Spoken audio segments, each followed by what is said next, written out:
Mato, Roberto Lucena, Chico Lopes, Zé Geraldo, Zé Estede, Fernando Pel, Costa Ferreira, Maurício Teixeira. Mas antes, eu vou conceder, por precedência regimental, a palavra à deputada Isis de Araújo para falar em nome do seu partido, o PMDB. A senhora tem 9 minutos para fazer comunicação de liderança.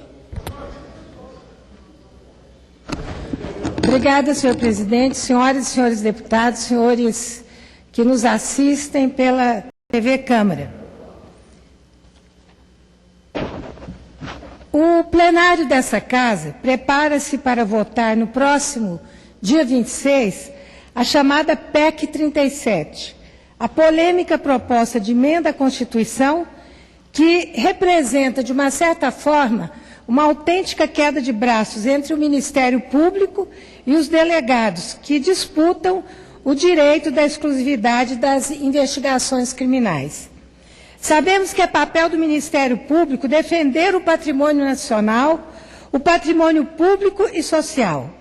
Sabemos que a polícia, de acordo com a Constituição de 1988, deve exercer a segurança pública para a preservação da ordem e da incolumidade das pessoas e do patrimônio, sobretudo exercendo atividades de polícia judiciária. Sabemos que esses dois órgãos são fundamentais na cruzada contra o crime organizado, o desvio de verbas, a corrupção, os abusos cometidos por agentes do Estado e as violações de direitos humanos, entre outros. Foi nesse contexto que os procuradores da República, Leia Batista de Oliveira e Daniel de Rezende Salgado, ao atuarem pela Operação Monte Carlo, desbarataram, como ela própria disse em depoimento na CPI do Cachoeira, uma máfia, aspas, uma sociedade bem estruturada, mais lucrativa que uma grande empresa.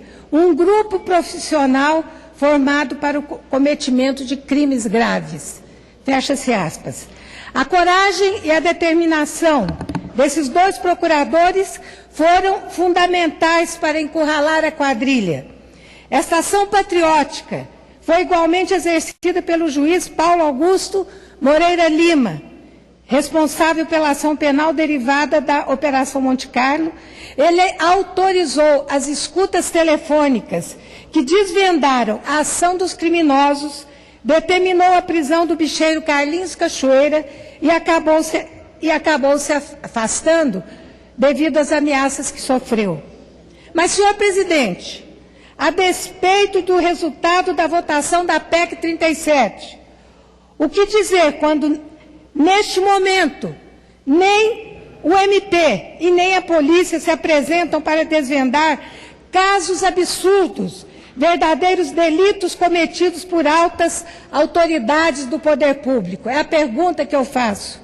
Digo isso porque o crime organizado não cessou em momento algum a sua atuação no interior do governo de Goiás e fora dele. Dia após dia surge um novo escândalo, envolvendo diretamente o governador Marconi Perillo. O que espanta é o que o Ministério Público e a polícia simplesmente cruzam os braços. Dessa tribuna, no final do mês de abril, pedi providências para que fosse investigada a denúncia publicada na revista Carta Capital, que desvendou a contratação de um hacker para operar uma rede ilegal de grampos telefônicos, criar perfis falsos na internet e invadir a privacidade de dezenas de adversários e até de aliados do governador Marconi Perillo. Nada foi feito. No final do mês de maio, estoura outra bomba. O secretário estadual de Gestão e Planejamento de Goiás, José Pivec, considerado, entre aspas, o primeiro-ministro do Estado, respondeu aos seus críticos, pasmem, aspas, só tem bandido no governo. Também nessa tribuna solicitei que o secretário fosse intimado a citar nominalmente os que continuam a praticar corrupção em Goiás, sob pena de incorrer em crime de prevaricação. E nada foi feito. Agora surge um novo fato ainda mais grave.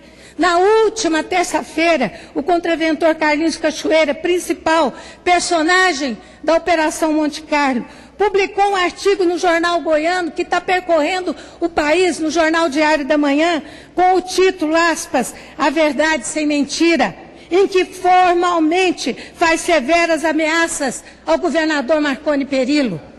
Isso porque sua esposa Andressa Mendonça foi convidada para uma festa beneficente no Palácio das Esmeraldas, mas teria sido chamada, aspas, penetra, pelo governador Marconi Perillo. Vejam bem, senhoras e senhores deputados, que um condenado a 39 anos e 8 meses de prisão, de maneira direta, ameaça delatar um governador de estado, e nem o MP, e nem a polícia se mobilizam para intimá-lo a depor e a contar os fatos. Estamos diante de um desses episódios estarrecedores que desafiam as instituições. De maneira clara, o contraventor Carlinhos Cachoeira disse no seu artigo, ao defender a esposa e ao desafiar o governador Perillo, abrem-se aspas, estou pronto para o embate e não medirei esforço e nem terei compaixão para defendê-la. E desde já aviso que o céu será o meu limite. Depois de entrar na arena para digladiar, não permitirei recuo de quem quer que seja e só sairei dela vitorioso ou morto. Fecham-se aspas.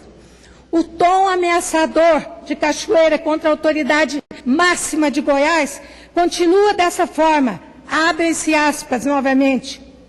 Um governo, prestem atenção, por favor, a palavra do contraventor, um governo que não se presta ao respeito dentro de seus próprios limites, não pode se dar ao desplante de atingir a honra de pessoas de fora de seu alcance.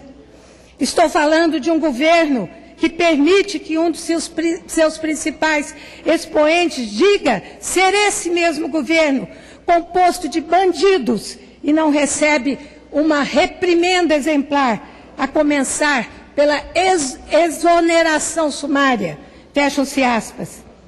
Como se vê, senhor presidente, o chefe da Contravenção Nacional passa por uma reprimenda desse porte no governador e ele não deu uma resposta sequer.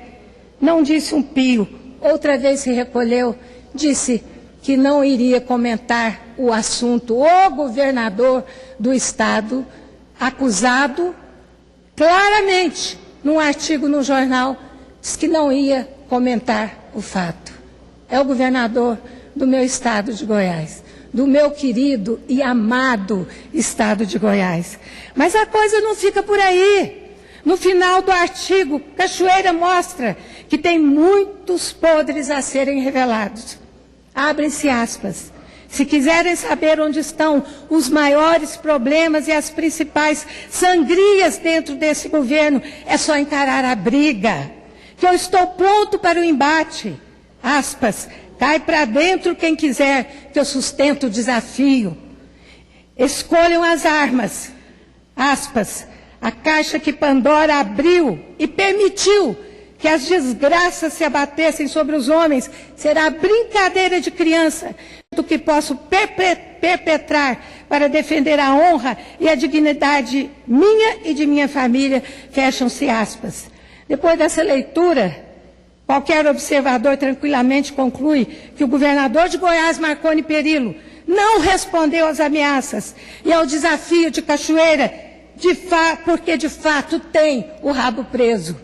Marconi é refém do contraventor, humilhou-se publicamente e aceitou a reprimenda sem falar nada. Ao se omitir, o governador procurou, aspas, abafar o caso para que não tivesse mais repercussões. Tem sido assim desde quando foi deflagrada a Operação Monte Carlo. Mas o Ministério Público Federal e a Polícia Federal podem se calar, não podem se omitir. Eu estou terminando, senhor presidente. Tem a obrigação de seguir a pista, de intimar o contraventor a dizer o que sabe. Um escândalo dessa dimensão não pode passar em branco. Se Carlinhos Cachoeira tem algo a dizer, que o faça enquanto é tempo. Ele prestará um grande serviço a Goiás. O Brasil espera da PF e do Ministério Público Federal uma ação urgente e enérgica. Os culpados precisam pagar pelos seus crimes. Se o bicheiro deixa claro num registro formal que manteve negócios com o governador de Goiás, é preciso intimá-lo a contar o que sabe e a honrar a citação que ele próprio transcreveu no artigo. Aspas, e conhecereis a verdade, e a verdade vos libertará.